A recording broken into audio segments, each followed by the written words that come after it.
생명 잉태의 시작과 끝. 여성이자 엄마로서의 건강을 바로잡을 수 있는 방법은 어떤 게 있을까요?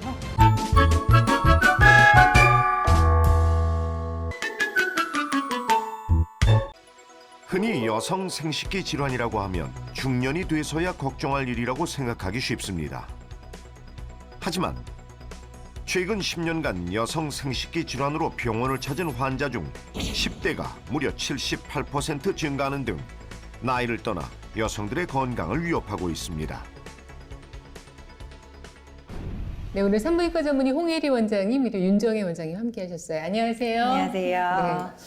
사실 여성들끼리 있는 자리에서도 뭐 자궁 얘기나 질 얘기 이렇게 여성 생식기 질환 관련된 얘기는 이렇게 뭐 자연스럽게 꺼내게는 안 되더라고요. 좀 민망하기도 하고. 근데 이걸 좀 당당하게 얘기할 수 있는 그런 분위기가 필요하지 않을까 싶어요. 산부인과 의사인 저조차도 네. 사실은 친구들이나 뭐 지인들하고 얘기를 할 때 뭐 네. 질염이나 어떤 부인과적인 질환으로 병원에 갔다 왔다는 얘기를 쉽게 하기는 어려운데요. 네네. 네. 아, 선생님들도 그러세요? 아, 그렇죠. 예, 그럼에도 불구하고 사실은 이런 질환들에 대해서 우리가 터놓고 얘기를 하고 정보를 얻을 자리가 있어야 이런 작은 질환을 빨리 해결할 수 있는데 크게 만드는 일들을 방지할 수 있겠죠. 네.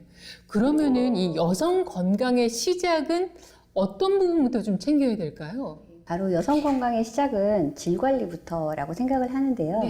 질은 여성 생식기의 시작이기도 하고 유일하게 외부와 연결되는 통로이기 때문에 관리가 잘 되어야 합니다. 해마다 난임이라든지 조기 폐경의 진단이 점점 늘어나고 있는데 이것에는 굉장히 다양한 원인이 있을 겁니다. 그 중에 하나가 질염이라고 할 수 있는데요. 질염은 여성에게 있어서 한 70% 정도가 경험해보는 굉장히 흔한 질환이지만 예. 그대로 방치하게 되면 만성염증이나 더 큰 질환으로 진행될 수 있기 때문에 보다 구체적인 관리가 필요합니다. 아니 뭐 진짜 그냥 간단한 염증이겠거니 생각해서 방치하시는 분들도 분명히 있으세요. 근데 그러면은 이걸 그냥 놔뒀을 경우에는 어떤 문제가 생길 수 있나요? 질염이라는 거는 질에 생기는 어떤 균이나 바이러스에 의한 감염을 의미하는 건데요. 굉장히 선생님 말씀하신 것처럼 굉장히 흔하게 생기는 질환이다 보니까 환자들이 이제 내가 자연적으로 치유가 되겠지라고 생각하고 그냥 혼자 방치하고 있는 경우가 많은데요. 대부분 그렇게 방치된 질염은 만성적인 질염이 되기 굉장히 쉽습니다. 근데 이런 경우에 성매개 감염이라던가 특정 균에 의한 감염이 있는 경우에는 만성적인 질염이 결국에는 생식기와 연결되어 있는 복강내로 들어가서 골반염을 일으킨다던가 최악의 경우에는 난임을 일으키는 경우도 있고요. 이게 골반염이라고 하면은 일반인들 입장에서는 그냥 골반에 생기는 염증 정도겠지라고 생각하겠지만 골반과 복강은 또 연결되어 있기 때문에 간까지 염증이 올라가는 경우도 드물지 않습니다. 아, 그래요? 네. 그리고 임신을 하고 있는 임산부들의 경우에는 조산이나 뭐 조기 진통, 조기 양막 파수 등과 같이 임신에 굉장히 악영향을 미칠 수 있고 아까 말씀드린 성매개 감염 중에 일부는 신생아의 안구나 신경계의 감염을 일으키면 굉장히 치명적인 결과를 초래할 수 있기 때문에 이상한 증상이 있다 하면은 조기에 검진을 하고 치료를 하는 게 굉장히 중요하다고 할 수 있겠습니다.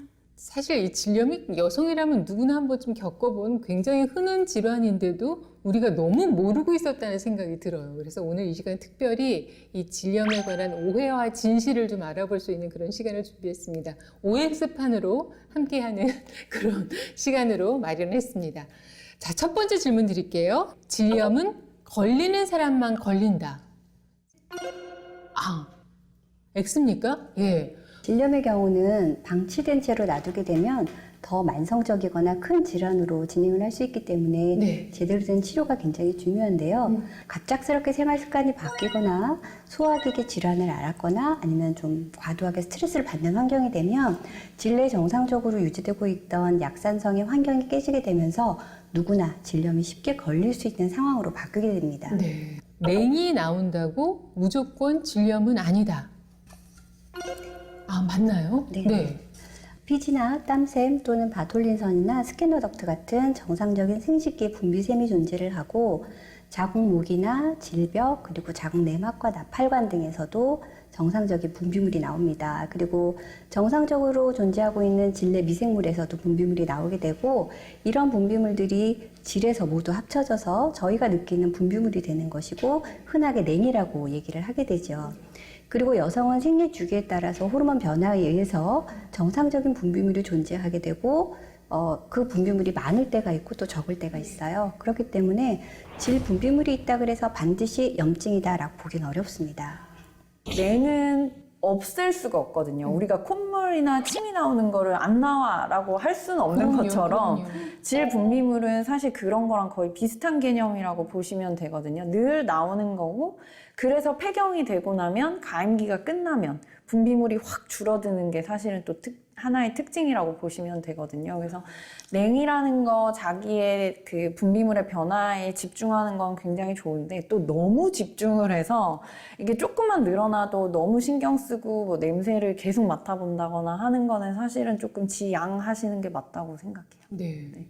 그 여성 건강관리 시작이라고 할 수 있는 질염, 질 건강에 대해서 알아봤는데 정말 우리가 우리 몸에 대해서 너무 무지하지 않았나 그런 생각도 좀 하게 되네요.